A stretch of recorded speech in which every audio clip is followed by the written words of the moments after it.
Untuk membahas kasus penembakan yang dilakukan oleh polisi di Lubuk Linggau, Sumatera Selatan, kami akan berbincang dengan anggota Komisi Kepolisian Nasional Kompolnas, Pungki Indarti dari Medan, Sumatera Utara. Selamat petang, Bu Pungki.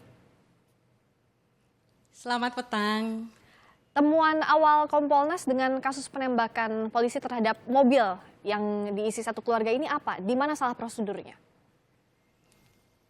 Iya, terima kasih. Jadi tim Kompolnas sudah turun ke lokasi di Lubuk Linggau dan kami menemukan adanya kesalahan prosedur di sini, terutama adalah penggunaan senjata api yang keliru. Jadi kami melihat di sini ada excessive use of force ya, artinya penggunaan senjata api secara berlebihan. Nah, sebetulnya Polri itu diberi kewenangan untuk menggunakan senjata api. Jadi secara legal diberikan kewenangan untuk menggunakan senjata api dan kekerasan. Akan tetapi itu harus sesuai dengan hukum. Nah, dalam kasus ini harus berpedoman pada Perkap nomor 8 tahun 2009. Artinya sebelum melakukan tembakan itu aparat yang melakukan tembakan itu harus melihat dulu apakah orang yang akan ditembak atau sasaran itu memang membahayakan, ya, membahayakan nyawa dari polisi yang bersangkutan. Ya. Kemudian apakah juga membahayakan masyarakat sekitar. Ya. Nah, jika hal itu tidak terjadi, tidak terdapat alasan untuk itu, maka juga polisi tidak boleh dengan sewenang-wenang melepaskan tembakan gitu ya.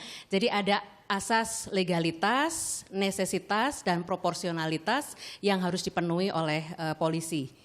Ya, termasuk dalam kasus ini semestinya polisi tidak langsung menggunakan senjata api, ya betul begitu Bu Pungki? Iya, enggak perlu.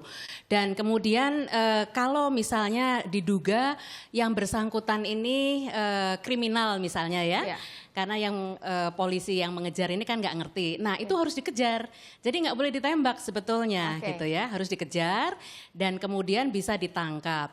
Nah ditangkap pun itu nggak bisa sendiri gitu ya, ini kan artinya seolah-olah one man show nih, main sendiri gitu si oknum ini. Nah jadi harus koordinasi juga dengan satuan-satuan yang ada yang dilewati, misalnya ya diperkirakan dilewati oleh kendaraan yang tadinya diduga melanggar.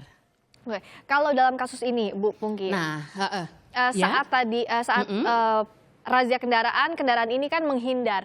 Semestinya polisi ini batasannya seperti apa untuk menakar potensi bahayanya, seperti apa sih kendaraan ini menghindar, dan sejauh mana polisi ini boleh mengambil tindakan dengan menggunakan senjata api? Ini kan razia kriminal, kejahatan bermotor, terus kemudian kejahatan lintas Sumatera yang memang marak. Dan memang Lubuk Linggau itu daerah yang boleh dikatakan rawan ya dengan kriminalitas tersebut, sehingga memang polisi alert seperti itu. Nah, tapi juga perlu ada koordinasi. Artinya kalau memang benar bahwa patut diduga bahwa mobil tadi itu berisi kriminal, baru kemudian yang bersangkutan bergerak.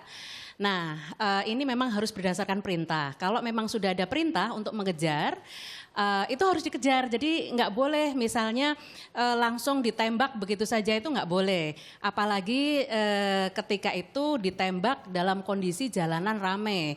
Ini sudah fatal. Karena bisa mengenai juga orang-orang yang lain. Nah ternyata tadi juga dugaannya salah. Setelah kemudian melepaskan tembakan, ternyata korbannya juga masyarakat sipil, perempuan, kemudian balita, itu kan kelompok rentan yang harus dilindungi. Seperti itu. Nah jadi ini sudah salah. Dan tidak boleh dilakukan tindakan seperti ini. Nah oleh karena itu pelakunya juga harus diberikan sanksi yang tegas. Sanksi hukum pidana. Oke. Kalau dalam razia ini biasanya kan tentu ada izin dari pimpinan, sepengetahuan dari pimpinan yang bersangkutan. Apakah Kompolnas juga melihat ada miskoordinasi antara pelaku ini, Brigadir K, dengan pimpinannya saat melakukan tindakan itu? Kalau kami mendapatkan informasi bahwa memang ada sprint atau ada surat perintah untuk melaksanakan razia.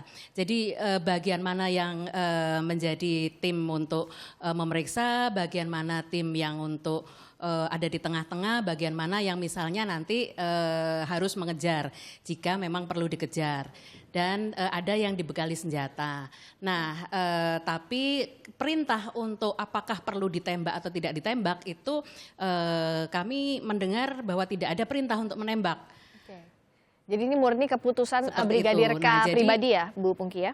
Iya, jadi yang bersangkutan melakukan diskresi tapi diskresinya keliru, Iya. gitu. Jadi dia tidak hati-hati tadi, tidak ada legalitas karena tidak ada perintah untuk menembak, dia melakukan tembakan.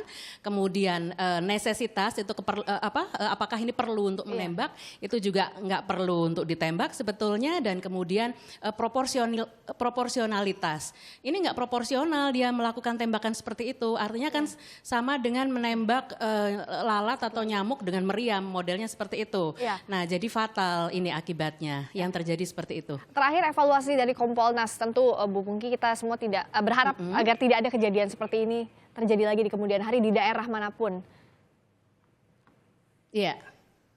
Nah, kami berharap satu, kasus ini menjadi pelajaran bagi semua aparat Polri di daerah. Dan kemudian aturan bagaimana penggunaan senjata api itu mesti yang harus dipahami.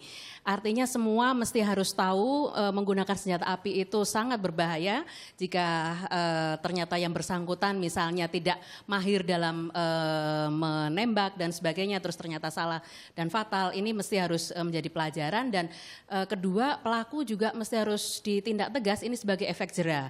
Itu yang kedua. Dan ketiga, kami memang melihat bahwa katakan misalnya untuk latihan atau keterampilan penggunaan senjata, ini memang tidak semuanya mempunyai bekal atau pengalaman yang cukup.